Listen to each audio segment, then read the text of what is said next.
Europe's farmers are up in arms. They have put down their tools, boarded their tractors, blocked roads and plunged the bloc into chaos. The first to take to the streets were Polish farmers. They started the blockades last year. It was the first call to action. But now it has spread across the region. In France, farmers blocked highways leading to Paris. They overturned trucks, set up tents and burnt produce. The aim was simple. They wanted to starve the capital. We will go to Paris, show our rage, show our discontent, show that something must be done. Today, the profession can no longer survive. It is being strangled. Similar scenes in Germany. Thousands braved freezing temperatures. They took to the streets and blockaded the country's biggest airport. There was absolute chaos. And the picture is the same everywhere in Europe. In Greece, farmers dumped their produce. In Belgium, they targeted border crossings. In Italy, farmers lit fires. And in Portugal, there were long lines of trucks. Most of it was peaceful. But in Brussels, they vented their anger. It is, after all, the headquarters of the European Union. Farmers rolled into the city, camped outside the EU Parliament, lit fires, blared their horns and hit the Parliament building with eggs. Soon the situation turned tense. Police had to be called in. They hosed down the angry farmers.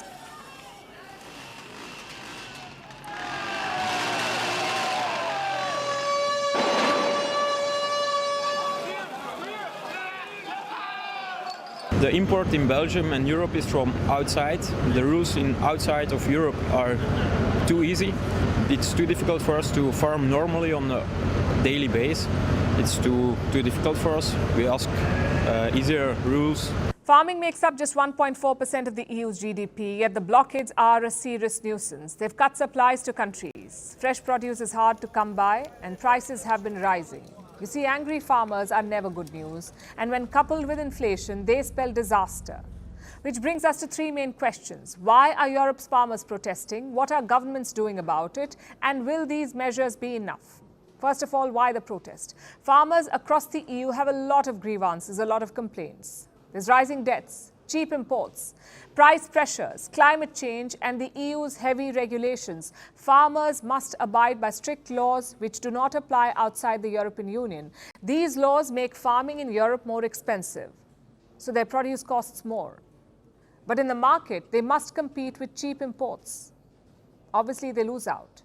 Then there are country-specific issues, like tax breaks and subsidies. Governments are reducing these and farmers don't like the idea, so they've been protesting. And after weeks of protest, they seem to be winning. European governments are offering a compromise, and farmers seem to have won this round. The EU wanted to halve the use of pesticides. It has now scrapped the plan. It has also made other concessions. Plus, countries are taking measures individually. France was going to increase diesel tax. It has scrapped the plan. Germany was going to cut diesel subsidies. They watered down the plan. And Greece has announced a special tax rebate on agricultural diesel.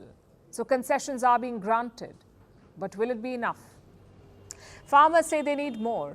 Their biggest complaint is cheap imports, mostly from Ukraine. It's flooding European markets and hurting the business of farmers in Europe.